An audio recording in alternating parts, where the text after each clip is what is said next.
안녕하십니까. 저는 서울대학교 병원 비뇨의학과 한장희입니다.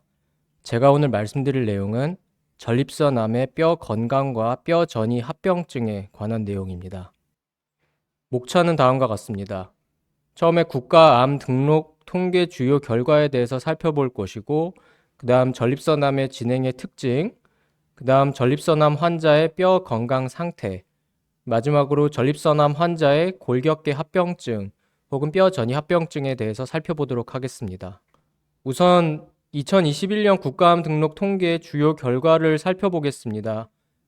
보이시는 것처럼 전립선암은 남성암의 4위의 발생률을 보이고 있고, 하지만 4위라는 수치보다 우리가 더 관심을 가져야 될 것은 전립선암의 발생률 추이입니다. 다른 암종과는 다르게 초록색으로 표시된 전립선암의 경우에는 상당히 가파르게 그 속도가 증가하고 있는 것을 확인할 수 있습니다. 미국 암 등록 통계 주요 결과를 잠깐 살펴보겠습니다. 서구화된 식습관, 전립선암, 불러와라는 기사가 나온 적이 있습니다. 즉, 우리나라 또한 점차 암이 서구화되고 있는 추세임을 확인할 수 있고, 미국의 경우에는 이미 전립선암이 월등하게 남성 1위 암으로서 있는 것을 확인할 수 있습니다. 이 말은 우리나라 또한 조만간 전립선암이 남성 1위 암으로 될 가능성이 상당히 높다는 것을 의미합니다. 2021년 국가암 등록 통계 주요 결과를 조금 더 살펴보겠습니다. 암은 크게 국소암과 국소진행암, 원격 전이암으로 나뉩니다. 우리나라 전립선암 환자의 특징이 서구에 비해서 국소암보다는 국소진행 혹은 원격 전이암이 상당히 많다는 것입니다. 전체 약 47%에 해당하고, 우리가 눈여겨봐야 될 것은 이 5년 상대 생존율입니다. 이제 암종별로 나와 있는데, 여기 보시면은 국소암의 경우에는 상당히 이제 치료율이 높습니다. 하지만 우리나라에서 비교적 많은 국소진행과 원격 전이 암의 경우에는 생존율이 급격하게 떨어지는 것을 확인할 수 있습니다. 이를 토대로 굉장히 발생률이 급격하게 증가하며 우리나라 전립선암의 특징을 보았을 때 우리가 상당히 이 원격전이 전립선암에 상당히 관심을 가져야 된다는 사실을 알 수 있습니다. 두 번째로 전립선암 진행의 특징에 대해서 살펴보겠습니다. 처음으로 암의 진행 과정에 대해서 좀 살펴보겠습니다. 이 그래프를 좀 보시면 암의 통상적인 진행 과정을 도식화한 것입니다. Y축이 체내 암의 양을 의미합니다. 보통 보시면 이렇게 언덕 모양으로 되는 것을 볼 수 있고, 이렇게 수술이나 방사선 치료 등을 통해서 암의 양을 확 줄인 다음에 그 뒤에 전이나 재발을 하게 되면 이렇게 언덕 모양으로 추가로 이제 올라가게 됩니다. 이렇게 됐을 때 1차 치료를 거치고 암이 다시 치료가 됐다가 일부에서는 재발을 함으로써 2차 치료가 필요하게 됩니다. 즉 이렇게 언덕 모양의 체내 암의 양 그래프를 보여주게 되는데, 전립선암도 마찬가지입니다. 이렇게 언덕 모양이 있는데 눈여겨볼 사항은 하나씩 살펴보겠습니다. 일단 전립선암 환자분들이 주치의로부터 듣게 되실 말 중에 여러 가지 대표적인 말들을 좀 나열해 놨습니다. 처음에 이제 생화학적 재발 상태라고 들으시는 경우가 있을 겁니다. 이것은 통상적으로 우리가 다른 암종에서 말하는 영상학적 전이 등은 보이지 않지만 PSA라는 전립선 종양 표지자가 혈액 내 검사를 통해서 지속적으로 상승하는 상태를 의미합니다. 이는 이 그래프에서 살펴보면 이 빨간 동그라미의 상태임을 확인할 수 있고, 즉 수술이나 방사선 치료를 통해서 체내 암의 양이 확 줄었다가 영상적으로 재발이나 전이 소견은 보이지 않지만 스물스물 올라가고 있는 상태, 이 상태가 바로 생화학적 재발 상태입니다. 두 번째, 영상 검사에서 전이 재발이 보입니다 라고 하는 상태는 다른 암종과 비슷하게 이렇게 암의 양이 확 증가하는 상태를 의미합니다. 세 번째, 또한 전립선암의 특징적인 상태인데, 지속해오던 호르몬 치료에 더 이상 반응을 하지 않아서 약을 변경 혹은 추가해야 한다는 말을 들으시는 적이 있을 겁니다. 이것이 바로 거세 저항성 단계입니다. 즉 호르몬으로 억제를 하더라도 암이 지속적으로 자라나는 상태임을 의미하고, 이는 이 빨간 동그라미를 의미합니다. 즉 이 상태부터 호르몬 치료가 지속되지만 어느 순간부터는 호르몬 치료에 더 이상 반응하지 않기 때문에 추가 치료가 필요한 경우를 의미합니다. 마지막으로 첫 진단 당시부터 어떤 수술이나 방사선 치료가 효과가 없는 전립선 4기, 뼈 전이성 전립선암으로 진단을 받으시는 경우는 이렇게 빨간 동그라미에 해당합니다. 즉, 앞의 단계가 전혀 없이 바로 첫 진단 시부터 재발이나 전이에 합당하기 때문에 이런 동그라미 상태가 바로 전립선 4기라고 볼 수 있겠습니다. 우리가 여기서 눈여겨져 봐야 되는 사항은 호르몬 치료라는 것이 통상적으로 말하는 생화학적 재발 상태부터 지속적으로 유지가 돼야 된다는 점입니다. 즉, 전립선 암과 호르몬 치료는 뗄래야 뗄 수 없는 관계라고 볼 수 있겠습니다. 전립선암 진행의 특징, 두 번째, 뼈 전이가 호발한다는 것입니다. 이 그래프는 골 전이 발생률을 암종별로 도식화한 것입니다. 보시면 골수종이 높긴 하지만 그 외에 가장 특징적으로 유방암과 전립선암의 골 전이 발생률 혹은 뼈 전이 발생률이 굉장히 높은 것을 확인할 수 있습니다. 이것은 전이 전립선암에서 어떤 기관에 전이가 있는지를 퍼센티지로 표시해 놓은 것이고, 뼈 전이의 경우에는 많게는 전이 전립선암 환자의 전체 90%에서 뼈 전이가 동반된다고 할 수 있을 만큼 뼈 전이는 전이 전립선암 환자의 대부분을 차지한다고 볼 수 있겠습니다. 뼈 전이가 중요한 이유는 뼈 전이가 됨으로써 사망률이 증가할 뿐 아니라 반대로 말해서 생존율이 감소하게 됩니다. 또한 중요한 사항은 뼈 전이에 플러스 이로 인한 골격계 합병증이 동반될 경우에는 그 생존율이 더 낮아진다는 점입니다. 앞선 것과 같이 정리를 해보자면 전립선암과 유방암은 타 암종에 비해서 뼈 전이 비율이 월등히 높습니다. 또한 뼈 전이 시 사망률이 증가하고 골격계 합병증이 동반된다면 사망률은 더 증가하게 됩니다. 하지만 전립선암과 유방암은 뼈 전이 상태에서의 생존 기간이 타 암종에 비해서 훨씬 긴 편입니다. 결국 우리가 이제 결론을 내릴 수 있는 것은 뼈 전이가 있는 환자에서 어떻게 하면 골격계 합병증 없이 암을 관리하는 것이 무엇보다 중요하다고 할 수 있겠습니다. 세 번째, 전립선암 환자의 뼈 건강 상태에 대해서 살펴보겠습니다. 이는 크게 전립선암 자체에 의한 변화, 호르몬 치료에 의한 변화, 뼈 전이에 의한 변화, 크게 세 개로 나누어서 살펴볼 수 있겠습니다. 먼저 전립선암 자체에 의한 변화입니다. 일부 보고에 따르면 진행성 전립선암 환자의 골다공증의 비율은 약 42%였으며 동일 연령대의 대조군은 27%로 전립선암에 진단되는 것 자체로도 골다공증 비율이 훨씬 증가함을 확인할 수 있었습니다. 이는 암 자체에 의한 골절의 위험도가 증가한다는 것을 시사합니다. 두 번째는 전립선암에 대한 호르몬 치료에 의한 변화입니다.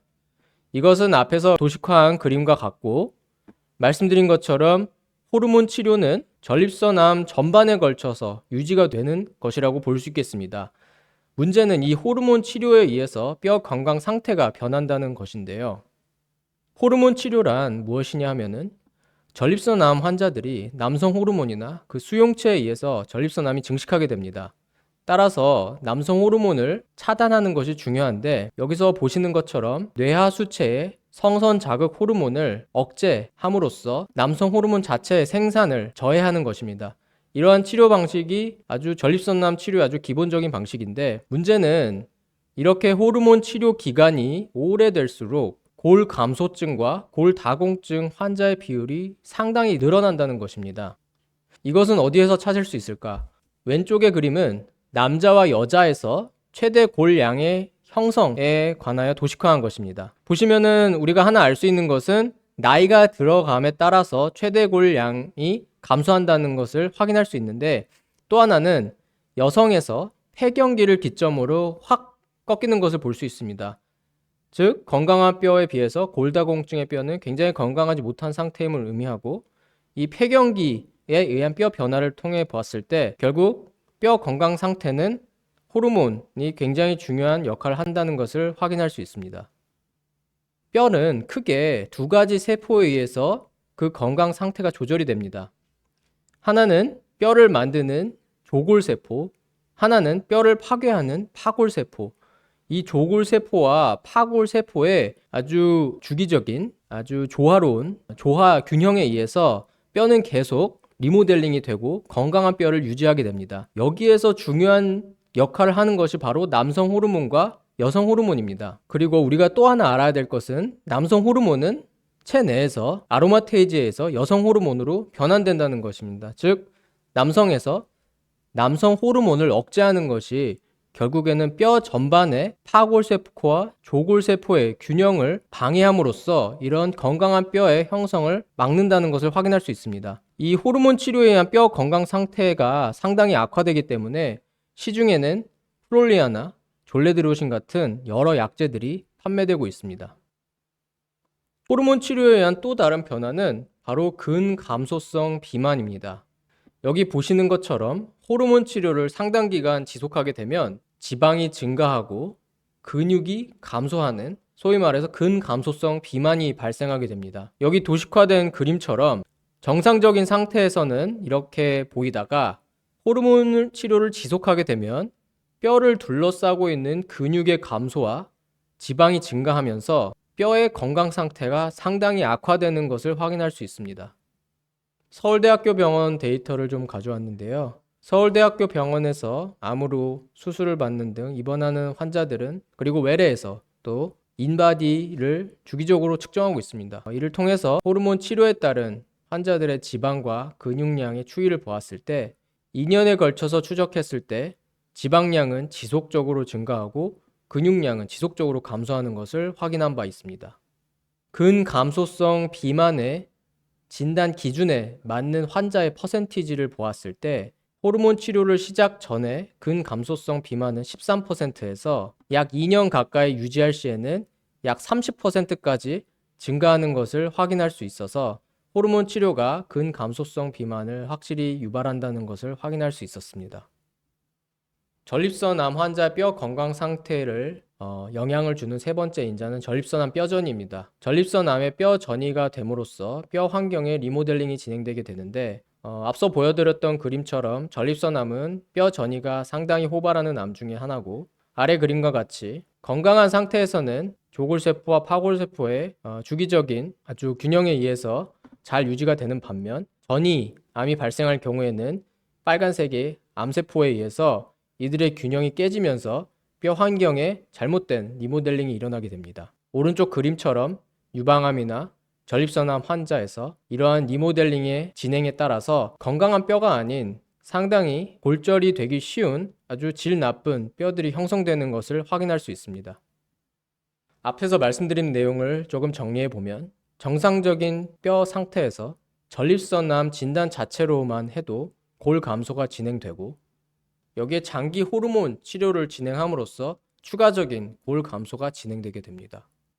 그리고 일부의 환자에서 뼈 전이가 되면서 뼈 환경에 리모델링이 진행되면서 결국 골격계 합병증 위험도가 상당히 증가하는 상태로 진행됨을 확인할 수 있습니다. 마지막으로 우리가 살펴볼 내용은 전립선암 환자의 골격계 합병증, 뼈 전이 합병증에 관한 내용입니다. 그 첫 번째로 전립선암 환자의 골격계 합병증 및 고위험군에 대해서 좀 살펴보겠습니다.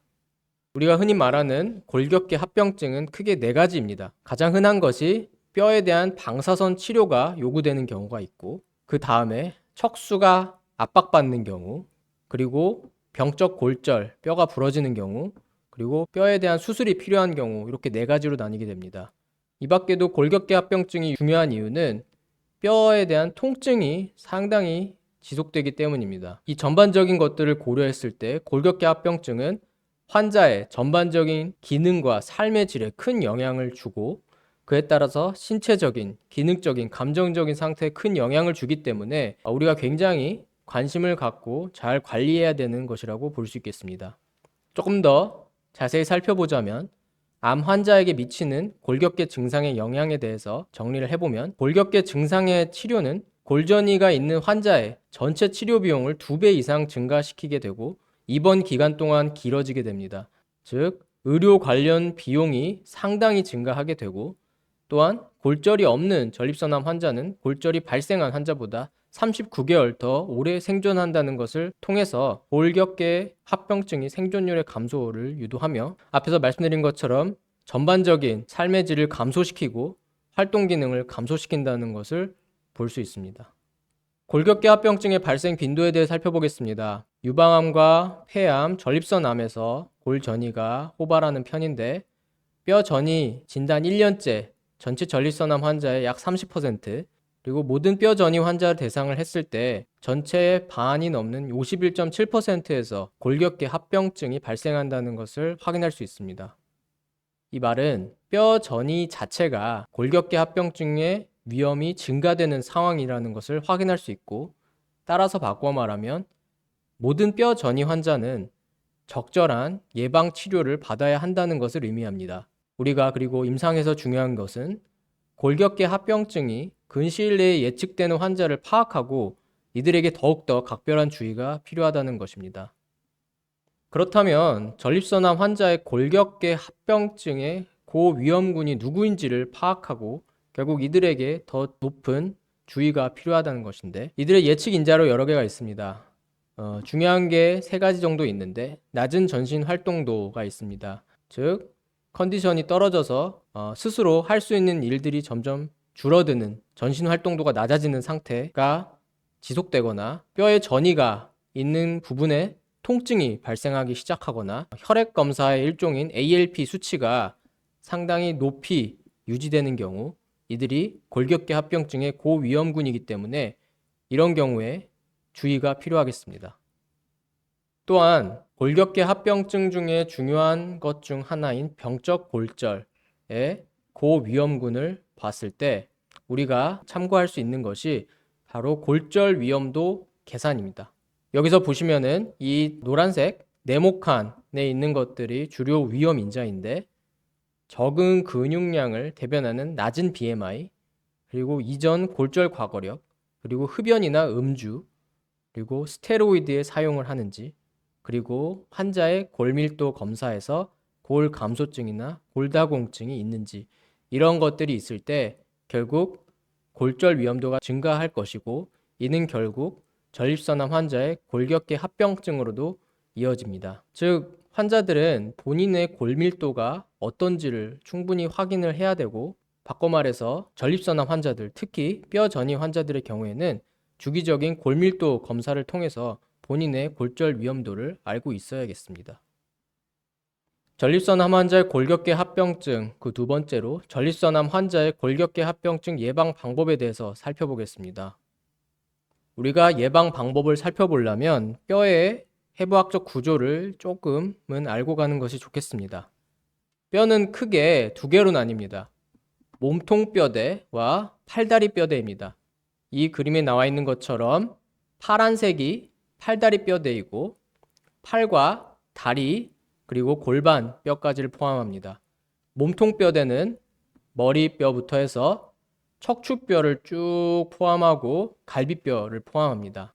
이것을 우리가 잘 알고 있어야 되는 이유는 본인이 어디에 전이가 있는지를 확인하는 것이 중요하기 때문이고, 그리고 흔히 예측할 수 있는 것은 특히 몸통뼈대가 전이가 됐을 경우에는 이렇게 압박골절이 돼서 허리에 통증을 느끼거나 척추에 있는 척수가 눌리는 증상 등이 유발될 수 있다는 점이고, 팔다리 뼈대의 경우 특히 골반이나 다리뼈에 전이가 있는 경우에는 몸을 지탱하는 활동이나 이런 하반신 쪽, 중력을 거스르는 쪽에 압력을 가하면 위험할 수 있기 때문에 상당히 잘 우리의 전신 상태를 파악하고 있어야겠습니다. 그러면 어떻게 예방할 수 있는가? 첫 번째, 운동입니다. 운동을 할 때 우리가 그냥 아무 운동이나 하면 안 되고, 앞에서 말씀드린 것처럼 환자 자신이 본인이 어느 부분에 뼈 전이가 있고 전이 정도가 어느 정도인지 충분히 알고 있어야겠습니다. 그 이유는 잘못된 운동 방법으로 인하여 전이가 있는 부분에 합병증이 생길 수 있기 때문입니다. 기본적으로 전이뼈 병변에 과도한 압력이 갑자기 가해지는 운동은 피하는 것이 좋습니다. 운동은 크게 저항 운동 혹은 근력 운동, 그리고 유산소 운동, 스트레칭으로 나뉘고 적절한 운동 방법으로 운동하는 것이 중요하겠습니다. 운동은 주 3에서 4회, 그리고 1회에 30분에서 40분 정도를 권고합니다. 다소 복잡해 보이는 표인데 우리가 하나씩 한번 살펴보겠습니다. 보시면은 여기 이제 요것들은 뼈 전이 위치를 의미합니다. 그래서 제일 위에 있는 것이 골반뼈, 그 아래가 요추, 그 아래가 흉추와 갈비뼈, 그 아래가 대퇴골입니다. 앞에서 봤던 해부학적 구조를 생각해 보시면 골반뼈와 맨 아래 대퇴골이 팔다리뼈에 해당하고 요추와 흉추 갈비뼈가 몸통뼈대에 해당하겠습니다. 운동은 크게 세 가지로 나뉩니다. 저항 운동, 유산소 운동, 스트레칭 이렇게 나뉘고, 저항 운동은 팔, 몸통, 다리 운동으로 나뉘며 유산소 운동은 웨이트 베어링과 넌 웨이트 베어링으로 나뉩니다. 웨이트 베어링은 말 그대로 몸이 전체 무게를 지탱해야 하는 운동을 의미하며, 넌 웨이트 베어링은 몸이 전체 무게를 지탱하지 않아도 되는 운동을 의미합니다. 즉 수영이나 사이클링, 요가 등을 의미합니다. 하나씩 살펴보겠습니다. 첫 번째로 골반뼈 전이 환자입니다. 보시면 대부분은 가능하다고 체크가 되어 있는데 다리에 A자 표시가 되어 있는데 이것이 바로 고관절 운동은 피할 것이라는 것입니다. 즉 다리 운동 중에서 무릎 운동은 가능하지만 고관절 운동은 피하라는 것이고, 당연하게도 골반뼈에 전이가 있는 환자이기 때문에 고관절 운동 시 해당 부분에 압력이 가해져서 골절 등의 합병증이 유발될 수 있기 때문에 피하라는 것이고, 이 웨이트 베어링, 몸이 전체 무게를 지탱해야 하는 운동 또한 피하라는 것을 권고하고 있습니다. 요추뼈 전이 환자입니다. 요추뼈 전이 환자는 저항 운동 중에서 몸통 근력 운동을 피하라고 되어 있습니다. 요추에 무리가 갈 수 있기 때문이고, 또한 스트레칭 중에서 허리 스트레칭과 허리 돌리기 등은 피할 것을 권고하고 있습니다. 흉추 갈비뼈 전이 환자의 경우에는 보시는 것처럼 대부분이 팔, 몸통, 다리 중에 몸통 역시 불가하고, 팔의 경우에는 C자로 표시되어 있는데 이 말은 어깨 운동은 피하라는 것입니다. 팔꿈치 운동 등 흉추나 갈비뼈에서 먼 쪽은 가능하지만 상대적으로 가까운 어깨 운동은 피하고, 몸통 근력 운동 피하고, 또한 이제 이 또한 몸통 뼈대이기 때문에 허리 스트레칭이나 허리 돌리기 등을 피하라고 되어 있습니다. 하지만 이게 이제 무게를 지탱하는 유산소 운동은 가능한 것이, 이게 상대적으로 하반신이 아니라 상체의 뼈기 때문에 이러한 무게 지탱하는 유산소 운동은 가능하다고 되어 있습니다. 마지막으로 대퇴골 전이 환자의 경우에도 골반뼈 전이 환자와 비슷한 이유로 고관절 운동은 피하고 무릎 운동은 가능하다고 되어 있습니다. 이렇게 환자마다 자신의 전이가 어디 있는지 알고 그 정도를 알아야 적당한 운동을 선택하고 진행할 수 있겠습니다. 앞에서 말한 웨이트 베어링 엑서사이즈는 다시 살펴보면 중력을 거슬러서 발로 몸을 지지하면서 하는 운동이고, 이거는 크게 저활동성, 중간활동성, 고활동성으로 나뉘고, 흔히 예측할 수 있는 것처럼 저활동성은 빠르게 걷기, 계단 오르기, 언덕 걷기, 중간활동성은 조깅이나 달리기, 라켓 스포츠, 점프 댄스, 고활동성은 농구, 배구, 육상, 고관도 점프 등 이런 것이 있겠습니다. 두 번째 예방하는 방법으로는 영양소의 섭취와 생활습관 개선입니다. 여기서 보시면은 금주와 금연이 처음 나오는데 이것은 앞에서 봤던 골절의 위험 인자이기도 합니다. 특히 금주보다도 금연은 반드시 선행되어야겠습니다. 담배를 끊음으로써 일단 기본적으로 골격계 합병증의 위험도를 확 감소시킬 수 있습니다. 또한 두 번째로 여기서 말한 영양소 섭취라는 것은 크게 칼슘과 비타민 D로 나뉩니다. 칼슘은 하루에 1000에서 1200mg의 칼슘을 복용할 것을 권고하고 있고, 비타민 D는 1500에서 2000 인터내셔널 유닛을 하루에 복용하라고 되어 있습니다. 특히 혈중 비타민 D 수치가 낮은 사람에게 투여가 필수고, 뒤에서 나오지만 골흡수 억제제를 투여하는 환자에게서 반드시 투여가 필요합니다. 이 칼슘과 비타민 D를 챙겨 먹기가 좀 힘들기 때문에 시중에는 칼슘과 비타민 D를 같이 섞은 복합제들을 많이 판매하고 있습니다. 세 번째는 약물입니다. 약물이라 함은 골흡수 억제제이고 방사성 동위원소가 있습니다. 방사선 동위원소의 경우에는 라듐 223이라는 것인데 이것은 임상적으로 흔히 사용되기가 상대적으로 힘들고 고흡수 억제제인 데노주맙과 비스포스포네이트가 상대적으로 많이 쓰이고 있습니다. 두 가지를 비교해보면 데노주맙의 경우에는 한 달에 120mg을 맞는 것이고 신장 기능 저하에도 사용할 수 있다는 장점이 있습니다. 또한 상완이나 허벅지, 복부 등에 피하 주사를 하는 것이고 비스포스포네이트는 4mg을 하는 것이고 피하 주사가 아닌 정맥 주사입니다. 4주가 당연히 권고되지만 경우에 따라서는 임상의의 판단에 따라서 12주마다 투약을 진행하기도 합니다. 통증 조절에도 이 약들이 일부 효과가 있을 수 있으나 적극적 통증 조절은 추가로 병행되어야 한다는 사실 또한 중요하겠습니다. 서울대학교 병원 데이터를 하나 더 살펴보겠습니다. 앞에서 말씀드린 데노주맙이라는 골흡수 억제제의 사용군과 미사용군의 호르몬 치료 전, 후 골밀도 검사 비교입니다. 보시면은 데노주맙 골흡수 억제제 사용군의 경우에는 정상과 골 감소증 비율이 호르몬 치료 1년 시행 뒤에도 그대로 유지되는 반면 미사용군에서는 정상과 골 감소증이 환자가 1년 시행 뒤에 75%에서 골 감소증, 25%에서 골 다공증이 발생했습니다. 즉, 이를 통해서 골 흡수 억제제의 효능을 확실히 확인할 수 있습니다. NCCN이라는 전 세계 암 가이드라인에서는 데노주맙을 좀 더 권고하는 방향입니다. 그 이유는 여러 가지 임상 데이터를 통해서 골격계 합병증을 예방하고 동반되는 통증에 대한 조절을 하는 치료 효능에 대해서 데노주맙이 비스포스포네이트에서 좀 더 우월한 성능을 보인다는 것이 확인된 바 있기 때문입니다. 하지만 효능도 좋지만 부작용의 비율도 약간 더 높은 편입니다. 뒤에서 나오겠지만 저칼슘 혈증과 턱뼈 괴사 등의 비율이 약간 더 높은 편입니다. 따라서 주치의와 상의하에 적절한 약물을 선정하는 것이 필요하겠습니다. 전립선암 환자의 골격계 합병증, 마지막으로 전립선암 환자의 골격계 합병증에 대한 약물 투여 시 주의사항에 대해서 살펴보겠습니다.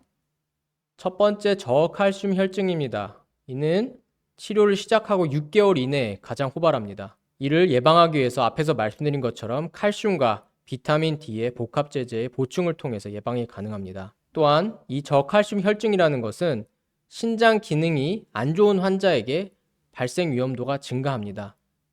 따라서 신장 기능이 너무 떨어져 있는 사람에게는 상당히 주의를 요합니다.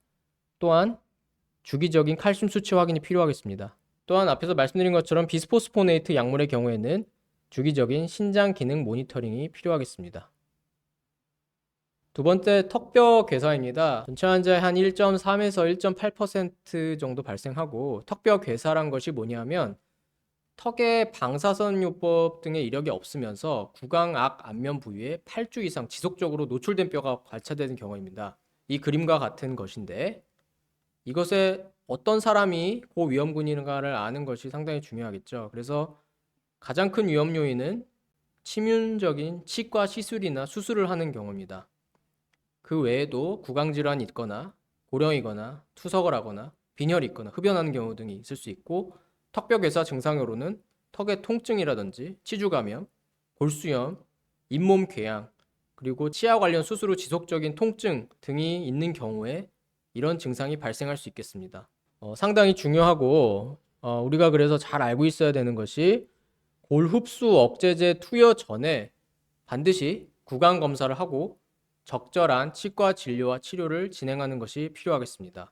또한 골 흡수 억제제 투여 중에도 주기적인 구강 위생과 치과 치료가 유지가 필요하고 정기적 검진이 필요하겠습니다. 그럼에도 불구하고 턱뼈 괴사가 발생할 시에는 질병 상태에 따라서 연조직이 봉할될 때까지 골흡수 억제제 투여를 중단하는 것이 필요하겠습니다. 결론적으로는 구강 위생이 굉장히 중요하고 최소 6개월 간격의 정기적인 치과 검진을 하는 것이 중요하겠습니다. 그리고 담당 치과 의사 선생님께 4년 이상 해당 약제를 투약할 수 있음을 알리고 본인도 인지해야겠습니다. 필요시 항균 구강 세척제나 경구항생제 등이 필요할 가능성이 있겠습니다. 또 하나가 이제 비정형 대퇴골 골절이라는 것이고 3에서 5년 정도 장기 투여 시에 약 0.9%에서 발생합니다.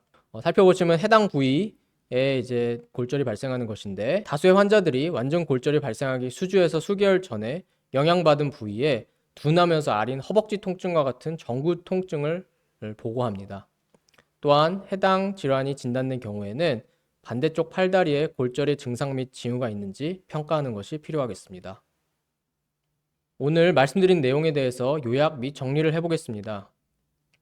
요약 및 정리하기에 앞서 제가 이런 그림을 배경으로 넣어놓은 이유는 앞에서 제가 계속 말씀드린 대로 전립선암 환자의 뼈 전이 합병증을 관리하기 위해서는 의사 및 의료진이 단독으로 이야기를 하는 것이 아니라 환자와 서로 충분한 소통이 필요하고, 환자 자신도 자신의 몸 상태에 대해서 정확히 알고 있어야 되기 때문에 소통의 측면에서 이런 그림을 넣어놨습니다. 첫 번째 포인트는 전립선암은 빠르게 증가하고 있고, 그에 따라서 뼈 전이 전립선암 환자 또한 빠르게 증가하고 있다는 것입니다.